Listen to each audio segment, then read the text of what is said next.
I'm Brad Ulbrich, and I was just interviewed by Keith Andrew. We had a lot to say, and you know what? I think anyone who has something relevant to say and important to say should go on this show, because Keith Andrew is great at asking questions and getting some good subjects talked about.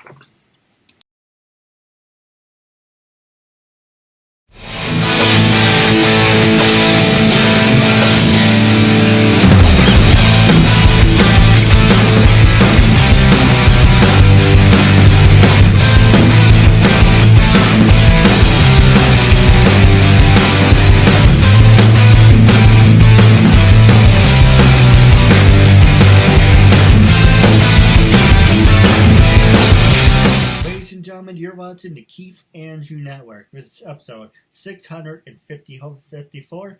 I'm here. It's Brad Ulbrich. I just want to say thank you for being a guest on my talk show. Oh, my pleasure, Keith. Thanks for having me on your show. No, the honor's all mine. Now, for people who want to know what my talk show's about, the whole point of my talk show is to show people that even with having a learning disability, I can still amount to something.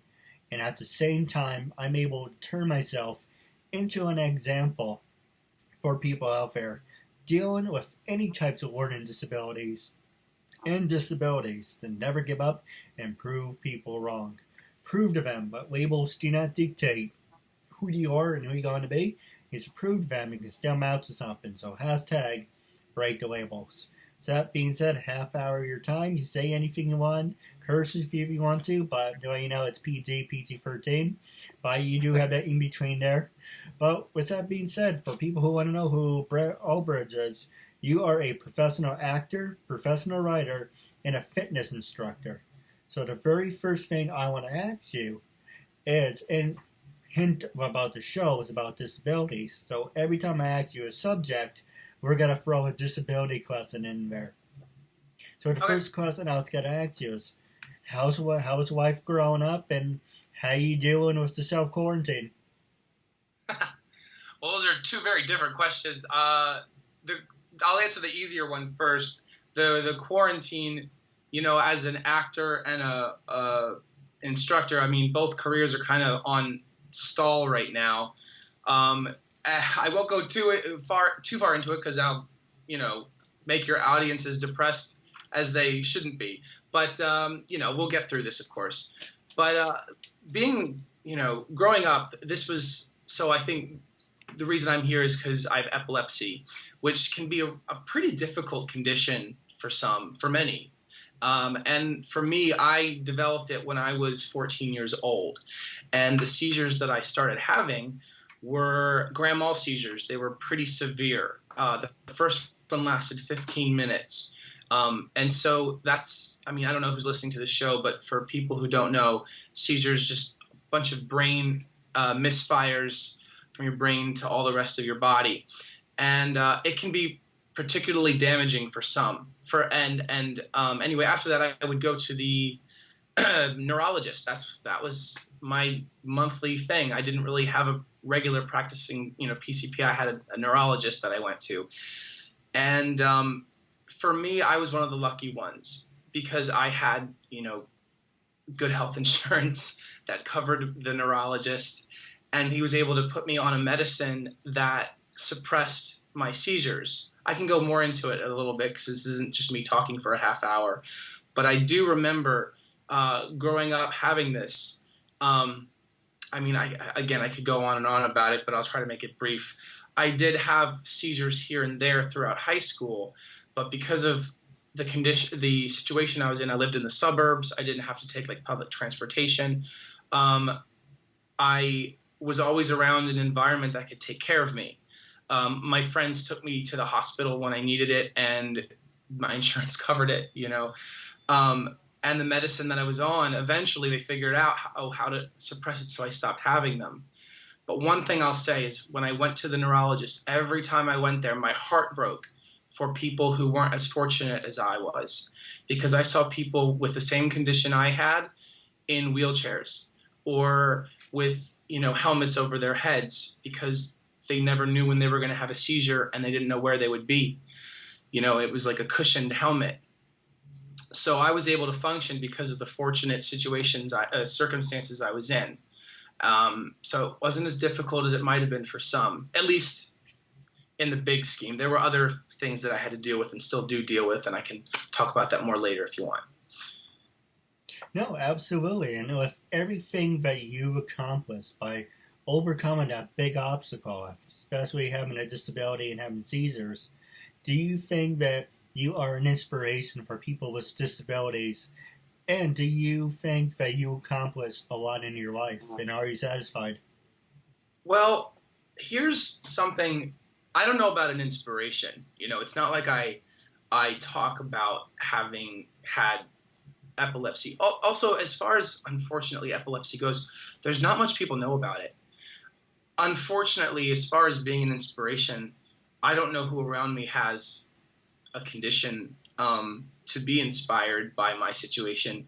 Unfortunately, what I get from most people is sympathy, and that's not something I want.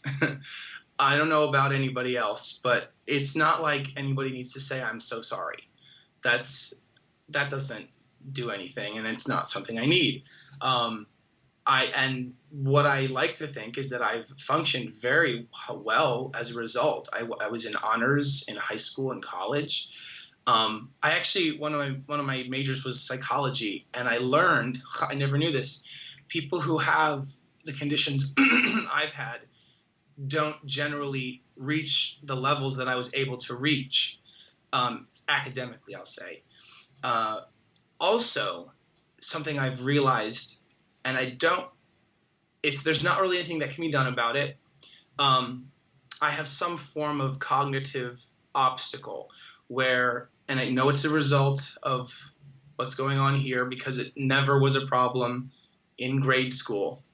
But starting in high school, as a result of the medicines I'm on, or maybe just the condition I have, sometimes, this is so weird. I say this to people, and it's hard to explain.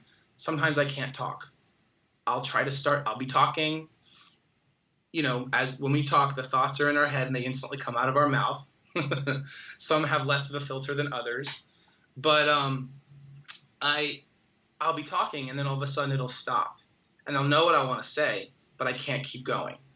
And that's really hard to explain when you're someone who's technically, such a well put together individual.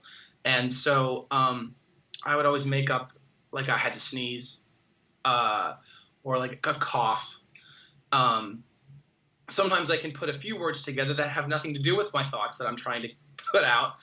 And generally, for the most part, I just don't tell people what's going on. I just pretend that I have to sneeze until it subsides. But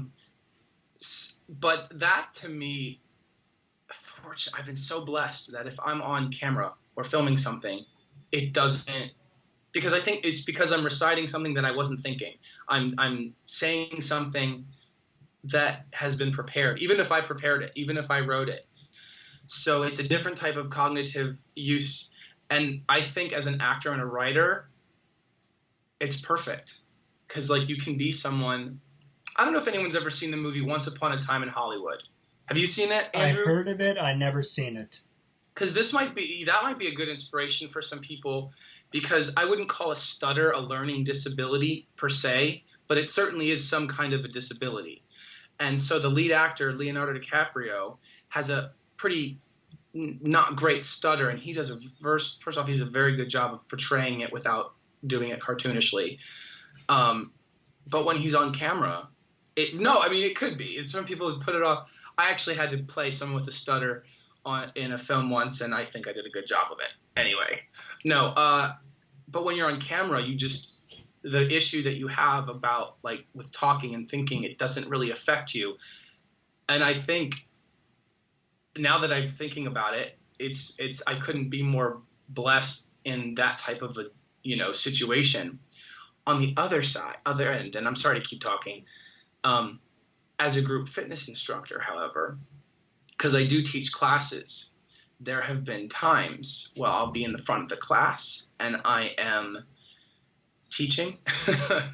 And, you know, I'm loud and I'm boisterous and I'm telling everybody what to do. And then it stops. It stops my brain. My brain just, well, not my brain, my mouth. Because my brain knows what I want to say, but my mouth won't do it.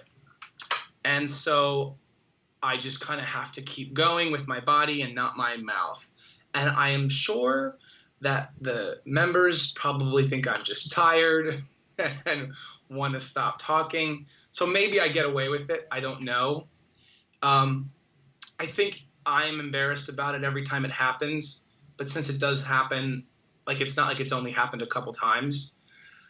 After the umpteenth time of it happening, you just kind of, you don't really get so as fright, you know, it's not so much of a frightening situation. It's just like, oh, here comes this again.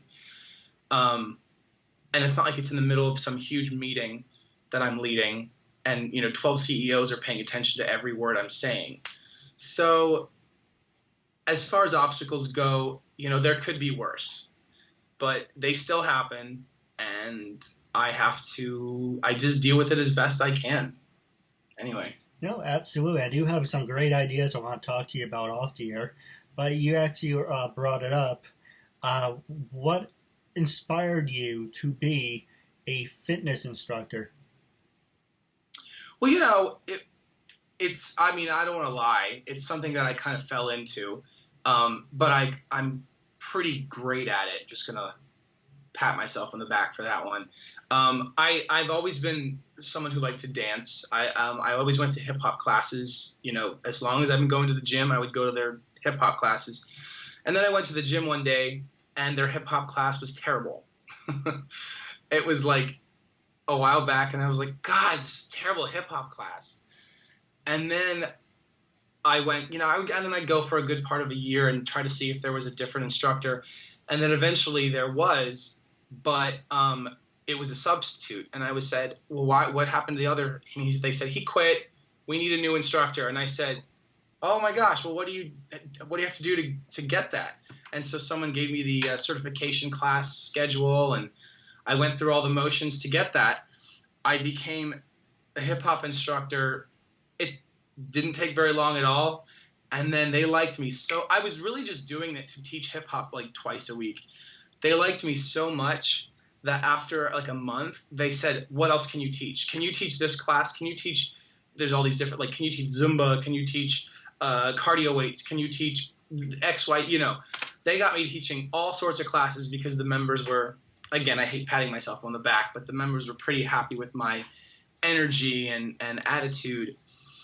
And you know what? To bring it back to this, I think one of the things that, and it could just be me, but I think one of the things that puts me as such a positive person and someone who just has a great energy 100% of the time, even during quarantine, is getting through a situation like epilepsy where I would go into the doctors the neurologist every month and see how well off I was in comparison to others and how functioning I was able to be. And it does something to your brain, or your you know, self-worth, where you feel like you owe it to the rest of the world to have this amazing disposition, because it's like you're constantly reminded of how lucky you are, me at least.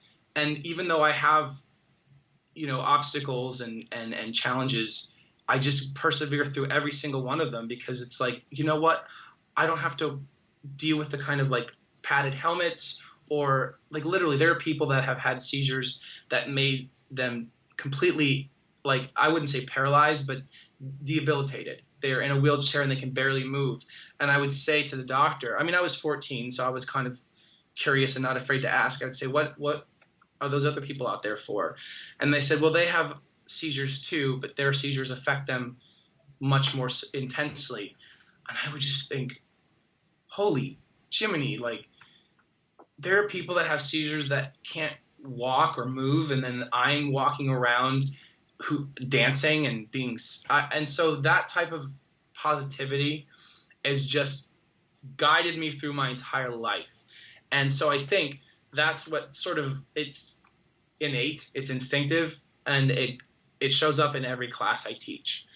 So even when I stop talking, sometimes I'll say words that don't make sense because of what's going on up there. But that happens to people all the time anyway. So No, absolutely. And I started to laugh because, you have all this positive energy during being quarantined. And my dad, my dad was saying to me, it's really bad, and it's true. It's really bad what's going on out there. The death tolls are going up, and yet he looks at me. I'm sitting there with a big smile on my face, like, and what are you thinking about? Well, I'm actually just want this conversation to be over, and I'm gonna work on my talk show. Oh, by the way, I have to go do an interview. And that's what, again, my brother said to me, it's like, you're going to network on a weekend when there's a quarantine going on. People worry about, dying, and all you give a shit about is your talk show. It's like, yeah, that's the only thing that keeps me going. And not to sound like an asshole or anything, doing my talk show, it's how I get through problems. Staying focused, it's how I keep focus. And I don't want to read the news. I don't want to be depressed because my dad listens to the news and he says he wants to cut his risks because, people are dying, all this. For me, I have a plan. I want to become famous. I like talking to people.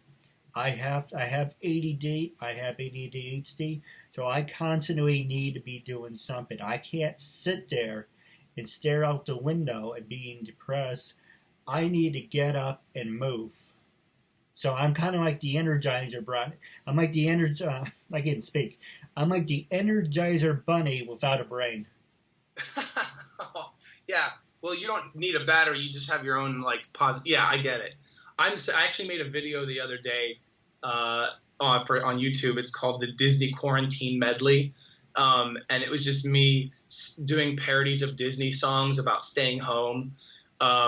And I thought it was particularly, because obviously we have to be productive, but we also have to be positive about it. And so my little it starts with the Hi Ho song from Snow White and the Seven Dwarfs. Hi ho, but I go, stay home, stay home, stay home. It's not to work you go. Anyway, it's a fun little parody. And again, and people watched it and they were like, you know what, Brad, that made me feel a lot better about staying home. And I was like, yes, you've got to stay positive and happy and giggle and be productive. It's funny, you have your talk show on online. I have a web series. I don't know if you saw that on YouTube. It's only the pilot though. It's called Status Updates. Anybody who's listening wants to look up Status Updates on YouTube, I need the subscribers. But I have a pilot. Just the one episode, and I was supposed to film episode 2 last weekend. So that's not great. I held auditions and callbacks, and then the very next week after the callbacks, we were all in quarantine. So all the set locations have been shut down. So that's how I'm doing in quarantine. I try to forget when someone asks how I'm doing. It's like, well, let's not talk about that. Let's just talk about what we're doing today. But that said, even though episode 2 of my show had to be shut down as far as, filming went, someone suggested to me, and I'm going to do it. I wrote a script for a digital quarantine episode where the characters are just talking on Zoom or Skype or something. And instead of, because the episode is supposed to be in a cafe and then a department store, it's like, well, they'll just take place in each other's homes. And it'll be and so it's a way to stay productive, to keep doing what you're doing in entertainment, because you want to be famous, and and this isn't like fiction, it's a talk show, but still it's considered the entertainment industry. You can do that from anywhere. And so for anyone who's listening, it's perfect. Anyone who's in entertainment, it's kind of parallel to someone with a disability. You can make do in any situation. People with disability, yeah. No, not to interrupt. I do want to take a quick commercial break, but when we come back, I'm going to ask you about social media. But you brought up a good question, but I asked a professional wrestler last night, can someone with disabilities break into the entertainment world when we come back? Party. Hey, I'm Laura Menino. Hi, I'm Deborah Jensen. I'm Linda Collins. Hi, I'm Marissa Joy Davis. This is Michelle Wong. And I'm Nancy Rose. My name is Brandy Hunt. And hello, my name is Raven Wynn. Hi there, my name is Giovanna Vidal. Hi, I'm Monica Thomas. Hi, I'm Paisley Blackburn. I'm Ashley Burgess. Hi, my name is Jeanette Abney. Hi, I'm Sharon Spank. Hey, this is Samantha Moore. Hi, I'm Melody Jones. Hi, my name is Becky Yee. Hi, you're watching the Keith Andrew Network. Ladies and gentlemen, welcome back to 654. I'm here with Brad Ulbrich.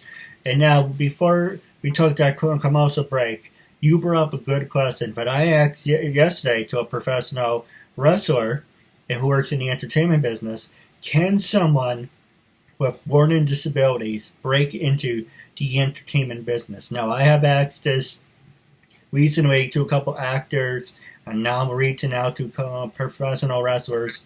But with everything you accomplish, you're being a professional actor, writer. Actually, I do want to ask you about the writing in a couple minutes. But being a fitness instructor, with everything that you accomplish in your life, are you satisfied?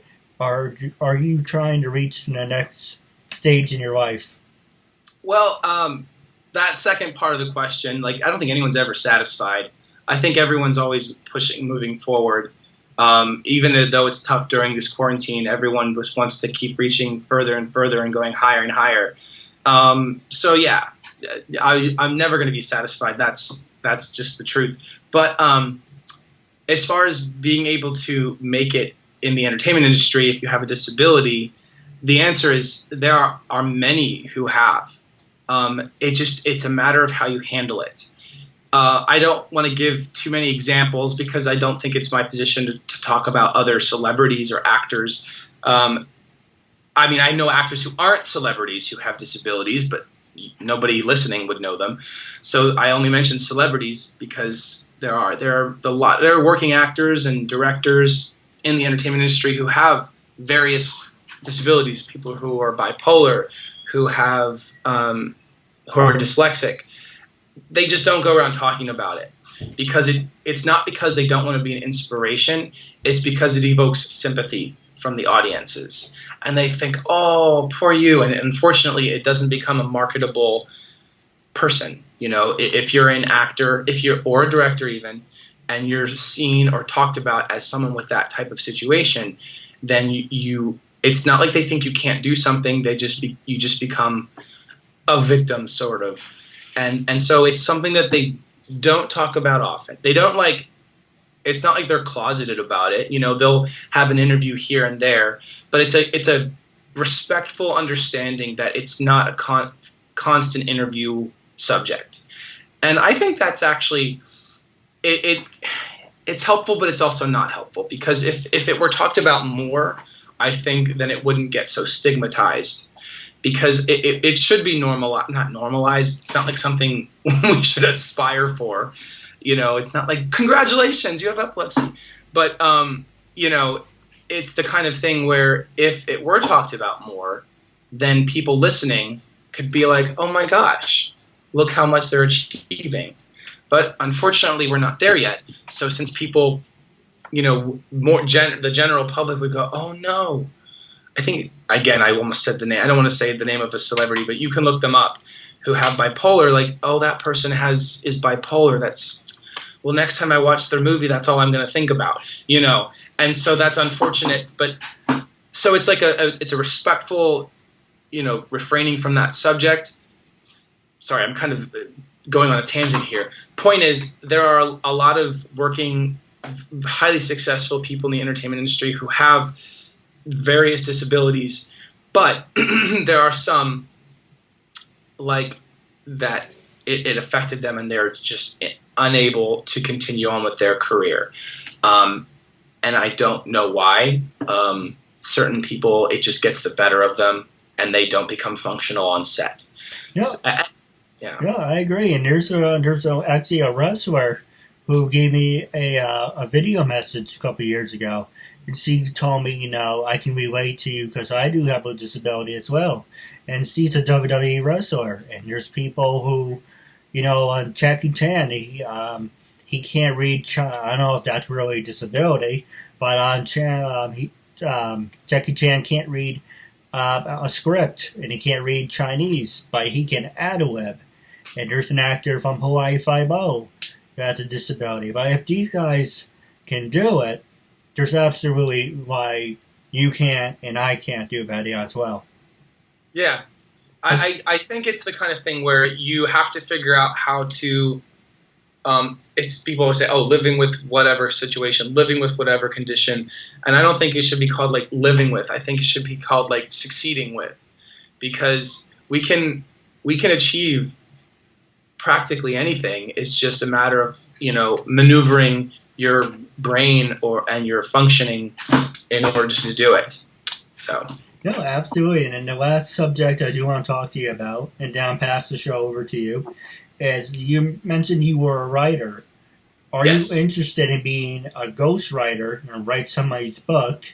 And with everything that you accomplished in your life, do you think social media can make you or break you? So with all your Facebooks and Twitters and Instagrams, do those numbers dictate if people should work with you or not? Passing the show over to you.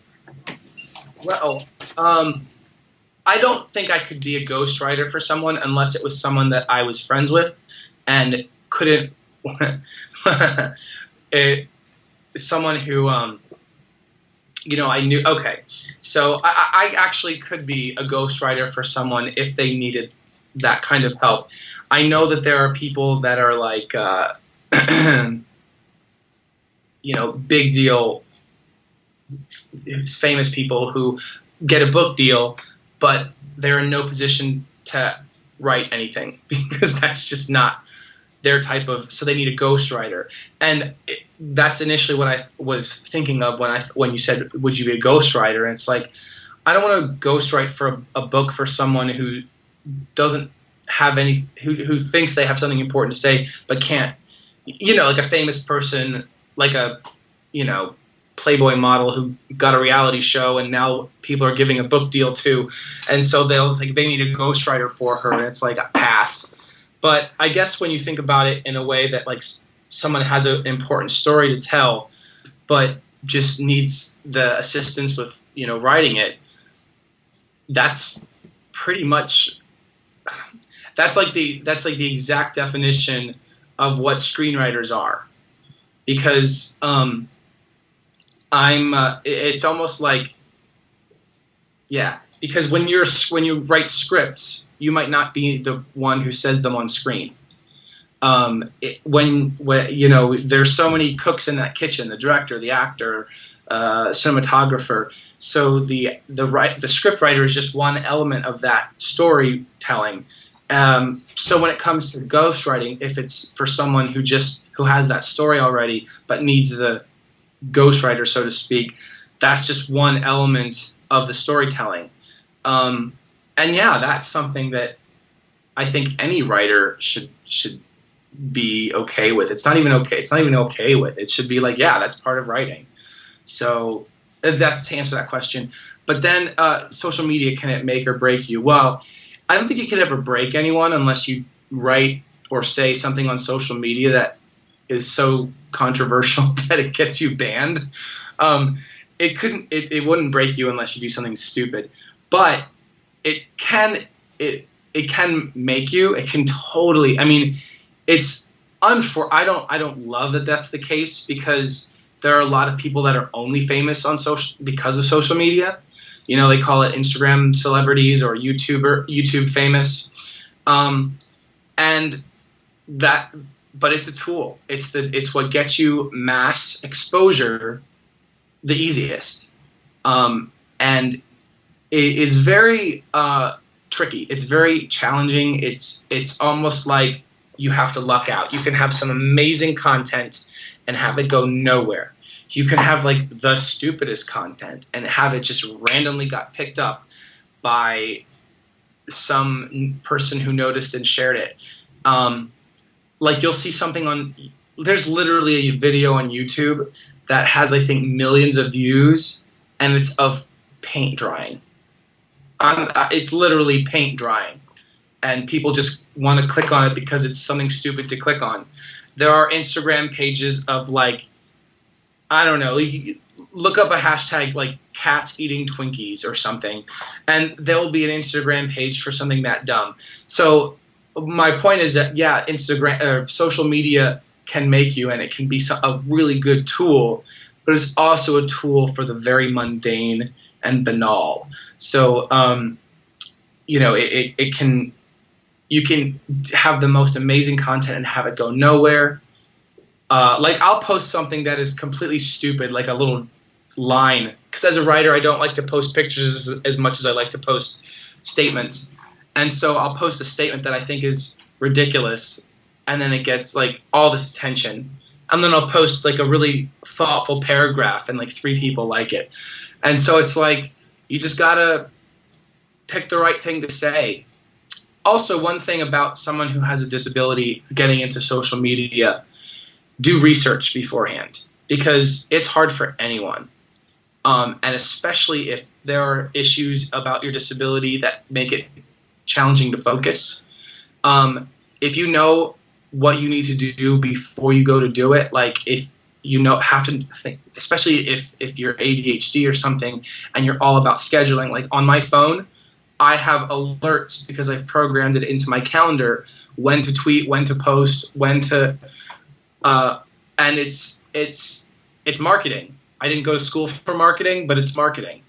And for someone who needs the assistance with focus, putting it in your calendar, telling you exactly when to do this, what time of the day, it kind of, I thrive on it. You know, it doesn't, not every tweet gets, or not every Instagram post gets a lot of likes, but it's a numbers game. At some point, it'll get the attention you need. No, absolutely. I do have a couple questions for you off the air. Well, wrapping up, how can people follow you on social media? And when I first approached you to be a guest on my talk show, what was your honest opinion when you first got it? What made you say yes? And after being a guest, how do you feel now, and would you recommend it to other people? Oh, that was a lot of questions. Wait a minute. The first one was, my social media. Okay. So, yeah, my name is Brad Ulbrich, last name Ulbrich, and you can find me on Instagram with that name and on Facebook as well. But my content that I want everyone to look up and watch is called Status Updates. That's the show. And so on YouTube, I have a channel called Status Updates. And so please, it's not singular. There's a movie out called Status Update. That's not it. It's a plural word, Status Updates. Please subscribe to my YouTube channel. Watch the pilot. Watch my silly Disney quarantine video. You can look up Status Updates TV on Instagram. And yeah, and obviously looking up my name anywhere will bring up on YouTube, Facebook, and Instagram everything about me. What was the other question you said? When I first approached, yeah, when you.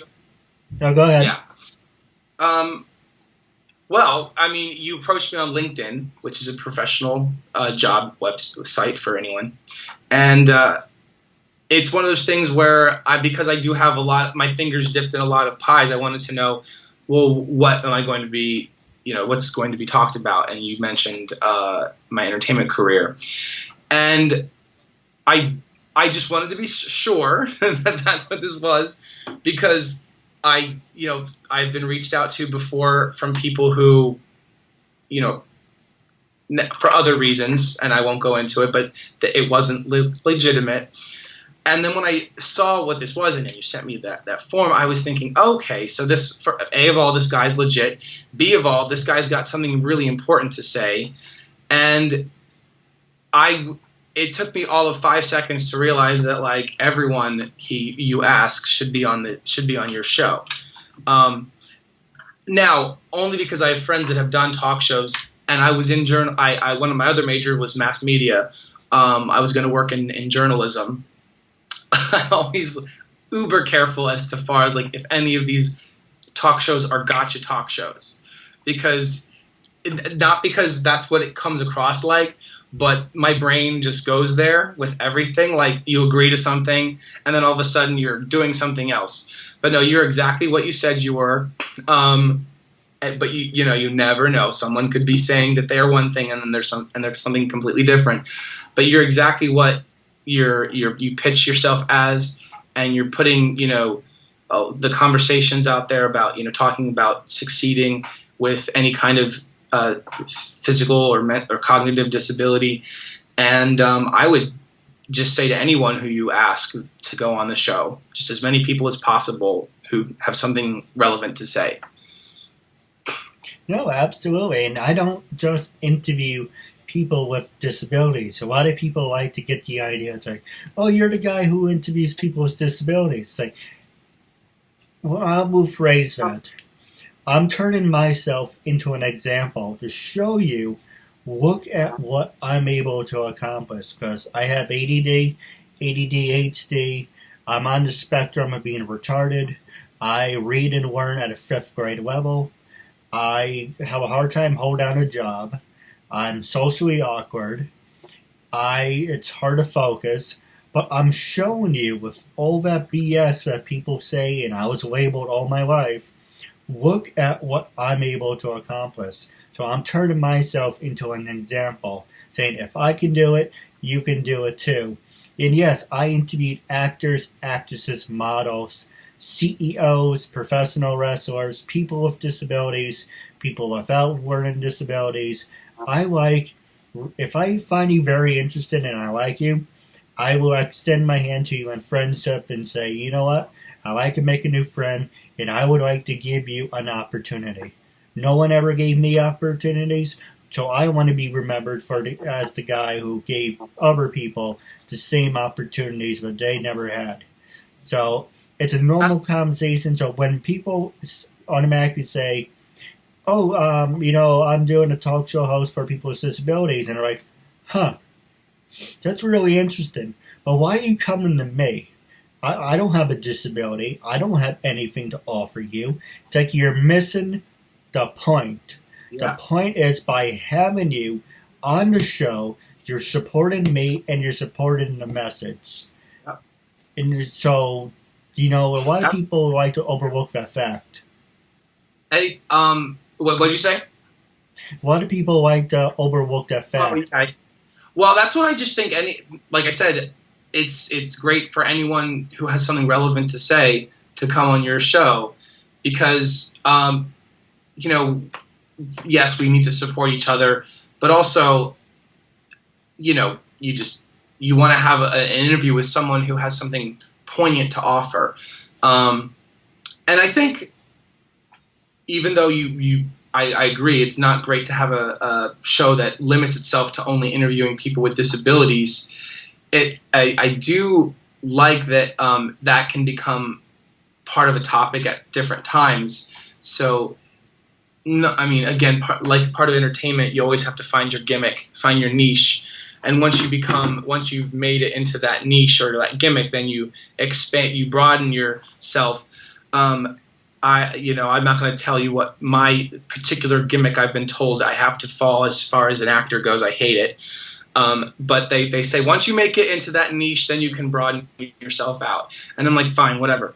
But my point is, especially because that's not genuine. Like what you play as an actor, you're not even playing yourself. So it's completely disingenuous. But that's what acting is.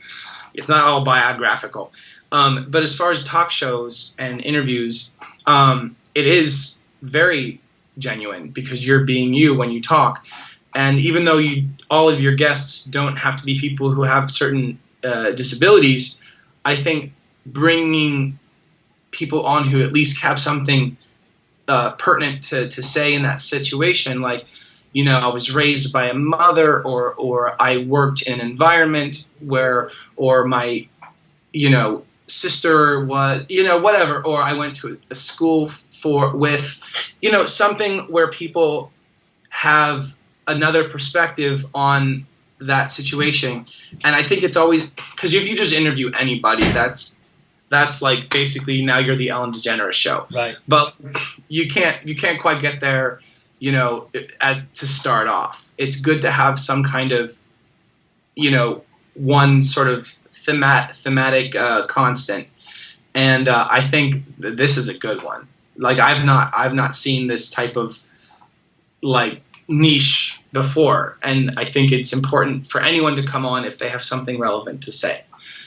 Like, anyway. No, I agree. Now I do have a couple questions for you off the air. About wrapping up our interview segment, it was a real honor and privilege having you as a guest, and I'm looking forward to part 2 down the road. All right. Hopefully this quarantine will be over so we can do it after that. No, absolutely. I look forward to that.